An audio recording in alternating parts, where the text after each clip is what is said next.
જય સ્વામિનારાયણ. સહજાનંદ વિદ્યાલયના video lecture શિક્ષણો આપ સર્વ વિદ્યાર્થી મિત્રોનું હાર્દિક સ્વાગત છે. ધોરણ 12 રસાયણ વિજ્ઞાન પ્રકરણ 7 એ પૈકી આપણે સમૂહ 15ના તત્વોનો અભ્યાસ કરી રહ્યા છે. એમાંથી સમૂહ 15ના તત્વોના જે કંઈ પણ લાક્ષણિકતાઓ ભણવાની હતી એ આપણે જોઈ લીધી. આજના લેક્ચરમાં આપણે નાઇટ્રોજન વિશે ભણીશું. તો નાઇટ્રોજન માટે ડાયનાઇટ્રોજન વાયુ, એમોનિયા, નાઇટ્રોજનના ઓક્સો એસિડ, નાઇટ્રિક એસિડ, નાઇટ્રોજનના ઓક્સાઇડ, એના વિશે ભણવાનું હોય. એમાં આજના લેક્ચરમાં આપણે ડાયનાઇટ્રોજન વિશે ભણીશું. એટલે મતલબ કે ડાયનાઇટ્રોજન વાયુ, એનું ઔદ્યોગિક ઉત્પાદન, પ્રયોગશાળામાં ઉત્પાદન, ટૂંકમાં એની બનાવટની રીતો, પછી એના ભૌતિક ગુણધર્મો, એના રાસાયણિક ગુણધર્મો, એના ઉપયોગો વિશે ભણીશું. હવે આપણે જોઈએ કે ભાઈ ડાયનાઇટ્રોજનનું વ્યાપારિક ધોરણ ઉત્પાદન, એટલે કે ઔદ્યોગિક રીતે ઉત્પાદન કેવી રીતે કરવામાં આવે.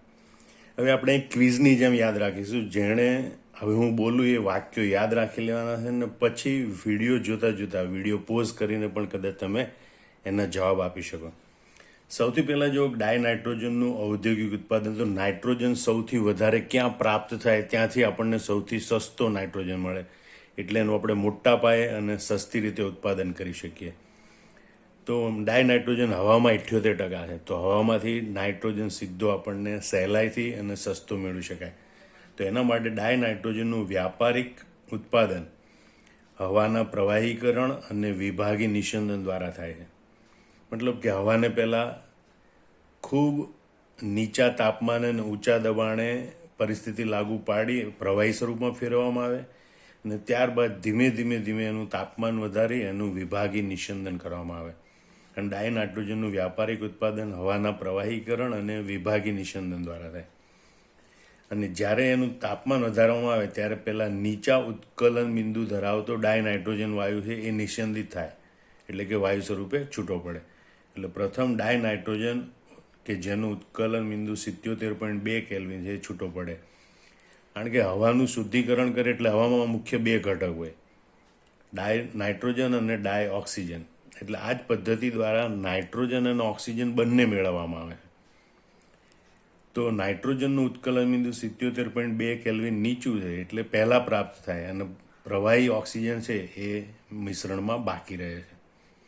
આમ તમે જોઈ શકો ડાયનાઇટ્રોજનનું વ્યાપારિક ઉત્પાદન હવાના પ્રવાહીકરણ અને વિભાગી નિસ્યંદન દ્વારા થાય.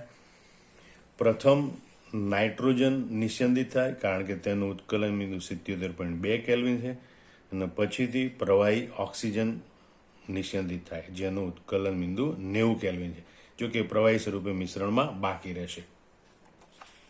હવે હું પ્રશ્ન પૂછું કે ભાઈ નાઇટ્રોજનનું વ્યાપારિક ઉત્પાદન છે એ કેવી રીતે કરવામાં આવે. તો નાઇટ્રોજનનું વ્યાપારિક ઉત્પાદન હવાના પ્રવાહીકરણ અને વિભાગી નિસ્યંદન દ્વારા કરવામાં આવે. તો વિભાગી નિસ્યંદન કરવામાં આવે ત્યારે પ્રથમ કયો વાયુ છૂટો પડે અને બીજો કયો વાયુ છૂટો પડે, શા માટે? તો પ્રથમ નાઇટ્રોજન વાયુ છૂટો પડે કારણ કે તેનું ઉત્કલન બિંદુ નીચું છે 77.2 કેલ્વિન અને ઓક્સિજન છે એનું ઉત્કલન બિંદુ 90 કેલ્વિન હોવાથી તે પ્રવાહી સ્વરૂપે બાકી રહે. આમ તમે આ જવાબ આટલા મુદ્દાથી યાદ રાખી લીધો હશે. હવે આપણે જોઈએ કે ભાઈ પ્રયોગશાળામાં ડાયનાઇટ્રોજન વાયુ બનાવવો હોય અભ્યાસ માટે તો કેવી રીતે બનાવી શકાય. તો કે પ્રયોગશાળામાં એમોનિયમ ક્લોરાઇડ NH4Cl એનું જલી દ્રાવણ અને સોડિયમ નાઇટ્રાઇટ NaNO2 એનું જલી દ્રાવણ, એમની વચ્ચે રાસાયણિક પ્રક્રિયા કરવાથી ડાયનાઇટ્રોજન બને છે. આમ પ્રયોગશાળામાં એમોનિયમ ક્લોરાઇડના જલી દ્રાવણની સોડિયમ નાઇટ્રાઇટના જલી દ્રાવણ સાથે પ્રક્રિયા કરી ડાયનાઇટ્રોજન બનાવવામાં આવે છે. સમીકરણ આ પ્રમાણે યાદ રાખજો: NH4Cl plus NaNO2 gives N2. આ એક નાઇટ્રોજન અને બીજો નાઇટ્રોજન અહીંથી છૂટા પડે. આ હાઇડ્રોજન ઓક્સિજન ભેગા થઈ બે પાણી બનાવે અને NaCl, બરાબર, એટલે N2 plus 2H2O plus NaCl. બીજી આ પ્રક્રિયા દરમિયાન થોડા પ્રમાણમાં nitric oxide NO nitric oxide અને HNO3 નાઇટ્રિક એસિડ બને છે. એ બંને અશુદ્ધિ સ્વરૂપે. હવે એ અશુદ્ધિઓને દૂર કરીએ તો આપણને નાઇટ્રોજન શુદ્ધ સ્વરૂપે મળે. તો એ અશુદ્ધિને દૂર કરવા માટે આ પ્રક્રિયા દરમિયાન ઉત્પન્ન થતા વાયુ મિશ્રણને પોટેશિયમ ડાયક્રોમેટ ધરાવતા જલીય સલ્ફ્યુરિક એસિડમાંથી પસાર કરવામાં આવે છે. એટલે કે આ અશુદ્ધિઓને પ્રક્રિયા દરમિયાન ઉત્પન્ન થતા વાયુ મિશ્રણને પોટેશિયમ ડાયક્રોમેટ ધરાવતા જલીય સલ્ફ્યુરિક એસિડમાંથી પસાર કરીને દૂર કરી શકાય છે. જવાબ બરોબર જોઈ લો, તમને આ જવાબ યાદ રહી ગયો હશે. હવે હું તમને કેટલાક પ્રશ્નો પૂછું છું. કયા બે દ્રાવણોની પ્રક્રિયાથી પ્રયોગશાળામાં ડાયનાઇટ્રોજન વાયુ મેળવવામાં આવે? તો કે ભાઈ NH4Cl અને NaNO2 એ બંને વચ્ચેની, એટલે કે એમોનિયમ ક્લોરાઇડનું જલી દ્રાવણ અને સોડિયમ નાઇટ્રાઇટનું જલી દ્રાવણ, એ બંને વચ્ચેની પ્રક્રિયાથી ડાયનાઇટ્રોજન વાયુ મેળવવામાં આવે. તો ડાયનાઇટ્રોજન વાયુ સાથે બીજા કયા ઘટકો મળે છે? તો યાદ રાખજો, ડાયનાઇટ્રોજન વાયુ સાથે 2 મોલ પાણી અને 1 મોલ NaCl પણ ઉત્પન્ન થાય છે. મતલબ આ સમીકરણ તમારે યાદ રાખવાનું, NH4Cl plus NaNO2 gives N2 plus 2H2O plus NaCl. હવે આ પ્રક્રિયા થાય એ દરમિયાન વધારાના અશુદ્ધિ સ્વરૂપ કયા પદાર્થો બને છે? નાઇટ્રિક ઓક્સાઇડ અને નાઇટ્રિક એસિડ, જેનું સૂત્ર છે NO અને HNO3. એટલે આ પ્રક્રિયા દરમિયાન થોડા પ્રમાણમાં નાઇટ્રિક ઓક્સાઇડ અને નાઇટ્રિક એસિડ બને છે. હવે એ અશુદ્ધિઓ છે એને દૂર કરવા માટે આ સમગ્ર જે વાયુ ઉત્પન્ન થાય એ વાયુને શેમાંથી પસાર કરવામાં આવે? મતલબ કે વાયુ મિશ્રણ છે એને શેમાંથી આપણે પસાર કરવામાં આવે? તો યાદ રાખજો, પોટેશિયમ ડાયક્રોમેટ ધરાવતા સલ્ફ્યુરિક એસિડના જલી દ્રાવણમાંથી. પોટેશિયમ ડાયક્રોમેટનું સૂત્ર છે K2Cr2 પોટેશિયમ ડાયક્રોમેટ ધરાવતા જલીય સલ્ફ્યુરિક એસિડમાંથી પસાર કરવામાં આવે એટલે આપણને શુદ્ધ નાઇટ્રોજન પ્રાપ્ત થાય. એમાં આટલા કી પોઈન્ટ યાદ રાખી અને આ જવાબ તમારે યાદ રાખી લેવાનો છે. અન્ય રીતો દ્વારા ડાયનાઇટ્રોજનની બનાવટ. આપણે પહેલા વ્યાપારી ધોરણે અને પ્રયોગશાળામાં ડાયનાઇટ્રોજનની બનાવટ કેવી રીતે થાય એ જોયું. એવી રીતે આ પણ હું ભણાવીને તરત તમને પ્રશ્ન પૂછવાનું હું બોલું છું એ દરમિયાન યાદ રાખી લેજો. અન્ય એક રીત પૈકીની છે એમોનિયમ ડાયક્રોમેટ, NH4 એમોનિયમ ડાયક્રોમેટનું સૂત્ર યાદ રાખી લેજો, NH4 એનું ઉષ્મીય વિઘટન, એટલે કે એને ગરમ કરવામાં આવે તો એનું વિઘટન થઈને પણ ડાયનાઇટ્રોજન વાયુ બનાવી શકાય છે. એમોનિયમ ડાયક્રોમેટના ઉષ્મીય વિઘટન દ્વારા પણ ડાયનાઇટ્રોજન વાયુ બનાવી શકાય. એનું સમીકરણ ખાસ યાદ રાખજો, NH4 એને ગરમ કરીએ એટલે 3 ટુકડા થાય, એક પથરો મારો અને 3 ટુકડા થાય. પહેલો ટુકડો ડાયનાઇટ્રોજનનો બને, પછી ચાય પાણી એટલે કે 4 પાણીના અણુઓ બને, ચાય પાણી બોલે તો 4 પાણીના અણુઓ બને અને એક ક્રોમિયમ ટ્રાયોક્સાઇડ બને Cr2O3. આમ સમીકરણ યાદ રાખજો, NH4 ગરમ કરવાથી એટલે કે ઉષ્મી વિઘટન કરવાથી N2 + 4H2O + Cr2O7 બને. પાણી Cr2O7 એ બંને ઘન કે પ્રવાહી સ્વરૂપે મળે, ડાયનાઇટ્રોજન વાયુ સ્વરૂપે સરળતાથી મેળવી શકાય. અતિ શુદ્ધ ડાયનાઇટ્રોજન મેળવવાની આ પદ્ધતિ છે, ધ્યાન રાખજો. સોડિયમ એઝાઇડ અથવા બેરિયમ એઝાઇડ એના ઉષ્મીય વિઘટન એટલે કે એને પણ ગરમ કરીએ તો અતિ શુદ્ધ ડાયનાઇટ્રોજન વાયુ મેળવી શકાય છે. કારણ કે સોડિયમ એઝાઇડને આપણે ગરમ કરીએ તો સોડિયમ ધાતુ બને જે ઘન સ્વરૂપે હોય, નાઇટ્રોજન વાયુ સ્વરૂપે હોય, એટલે માત્ર નાઇટ્રોજન વાયુ અતિ શુદ્ધ સ્વરૂપે મેળવી શકાય.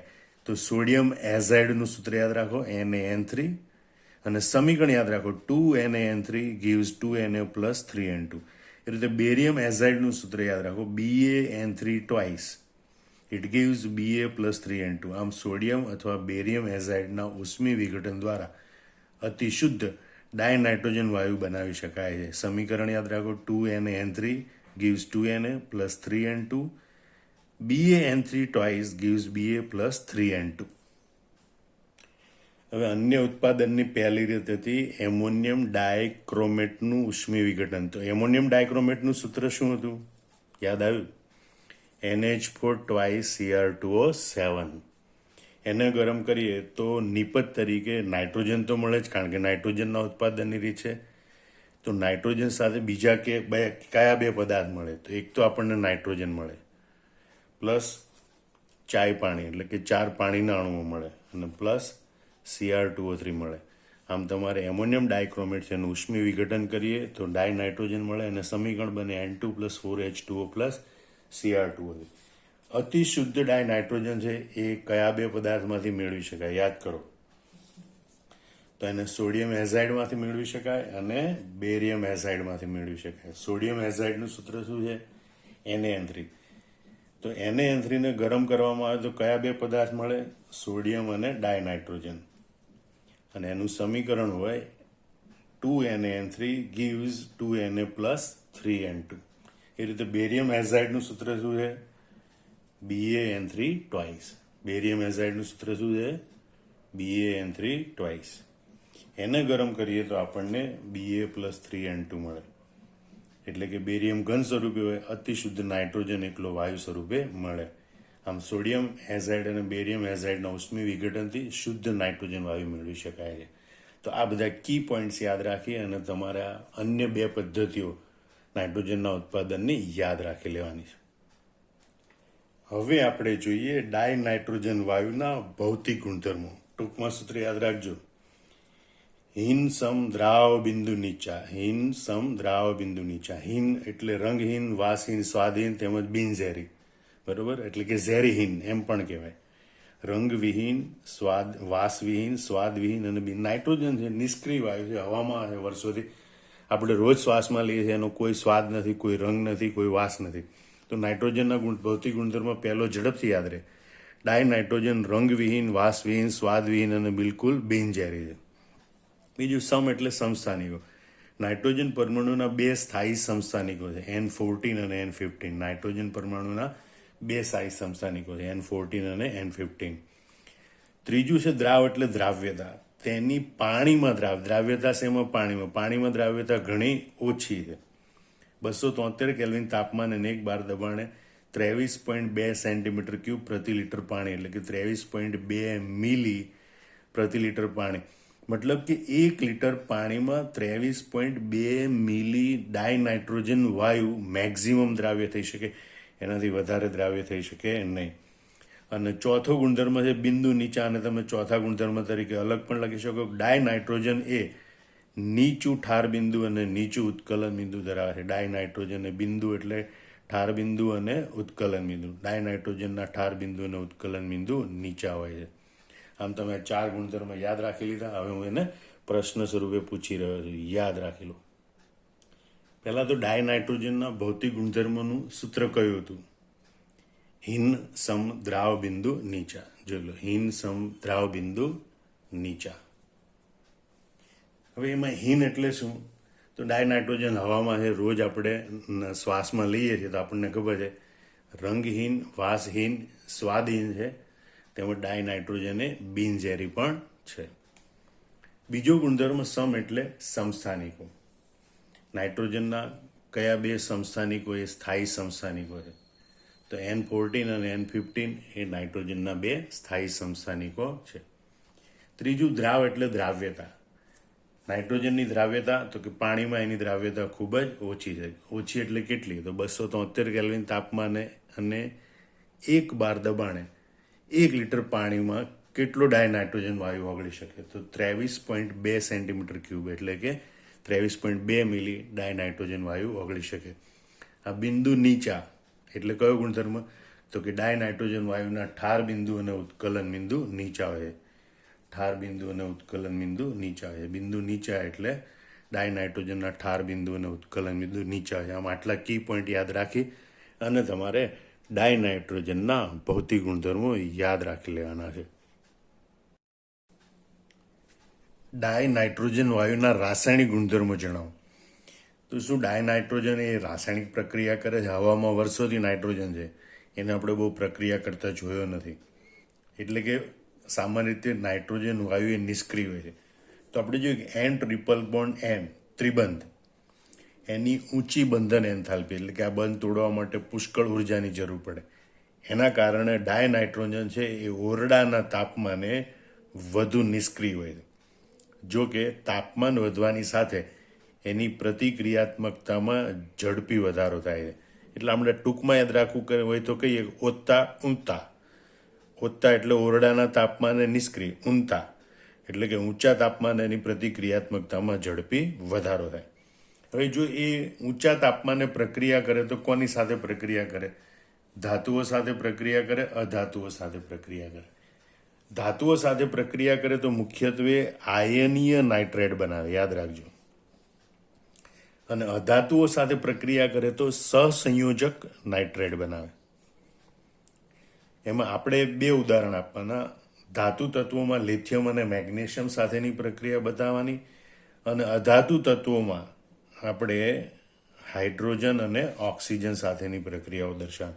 તો સૌથી પહેલાં આપણે લિથિયમ અને મેગ્નેશિયમ સાથેની પ્રક્રિયા જોઈએ. તે લિથિયમ સાથે નાઇટ્રોજન પ્રક્રિયા કરે ખૂબ ઊંચા તાપમાને તો લિથિયમ નાઇટ્રાઇડ બનાવે, જે આયની સંયોજન છે Li3n, જેમાં Li3 પ્લસ ધન આયન અને N3 માઇનસ ઋણ આયન છે. Li પ્લસ ધન આયન અને N3 માઇનસ ઋણ આયન છે. અને એટલે લિથિયમ નાઇટ્રાઇડનું સૂત્ર થાય છે Li3n. એ સમીકરણ સંતુલિત કરવા માટે નાઇટ્રોજન 2 છે, નાઇટ્રોજન 1 છે, એટલે અહીં 2 વડે ગુણેલું છે, તો 3 દુ 6 લિથિયમ થાય, એટલે અહીંયા 6 લખેલા. એ રીતે મેગ્નેશિયમ ખૂબ ઊંચા તાપમાને હવામાનના નાઇટ્રોજન સાથે પ્રક્રિયા કરે તો મેગ્નેશિયમ નાઇટ્રાઇડ બનાવે, જેનું સૂત્ર છે Mg3n2. તેમાં મેગ્નેશિયમ એ Mg2 પ્લસ આયન તરીકે હોય છે, નાઇટ્રાઇડ એ N3 માઇનસ આયન તરીકે હોય છે. આ મેગ્નેશિયમ નાઇટ્રાઇડનું સૂત્ર Mg3n2 છે. સમીકરણ સંતુલિત કરવા માટે અહીંયા 3 લખેલું છે. તો આપણે ઝડપથી આનું પુનરાવર્તન કરી લઈએ, ભાઈ તમને કેટલું યાદ રહ્યું છે. તો સૌથી પહેલાં તો વાતાવરણના ઓરડાના તાપમાન અને ઊંચા તાપમાને નાઇટ્રોજનની ખાસિયત કઈ? તો કે ભાઈ ઓરડાના તાપમાને નાઇટ્રોજન છે એ નિષ્ક્રિય હોય અને ઊંચા તાપમાને એની પ્રતિક્રિયાત્મકતામાં વધારો થાય. એટલે યાદ રાખજો, ઓરડાના તાપમાને નાઇટ્રોજન એ વધુ નિષ્ક્રિય હોય, ઊંચા તાપમાન એટલે કે તાપમાન વધારવામાં આવે તો એની પ્રતિક્રિયાત્મકતામાં ઝડપી વધારો થાય. એનું કારણ એ છે કે N ટ્રિપલ બોન્ડ N ત્રિબંધ છે એની બંધન એન્થાલ્પી ખૂબ જ ઊંચી છે, માટે નાઇટ્રોજન એ સામાન્ય તાપમાને નિષ્ક્રિય વાયુ તરીકે વર્તે છે. તો નાઇટ્રોજન ઊંચા તાપમાને પ્રક્રિયા કરે તો કોની સાથે પ્રક્રિયા કરે? તો ધાતુ તત્વો સાથે અને અધાતુ તત્વો સાથે પ્રક્રિયા કરે. જો ઊંચા તાપમાને ધાતુ સાથે પ્રક્રિયા કરે તો કયા પ્રકારના હાઇડ્રેટ બનાવે? આયની હાઇડ્રેટ. અને અધાતુ સાથે પ્રક્રિયા કરે તો સહસંયોજક હાઇડ્રેટ બનાવે. આમ નાઇટ્રોજન ઊંચા તાપમાને ધાતુ સાથે આયની હાઇડ્રેટ બનાવે, અધાતુ સાથે સહસંયોજક હાઇડ્રેટ બનાવે.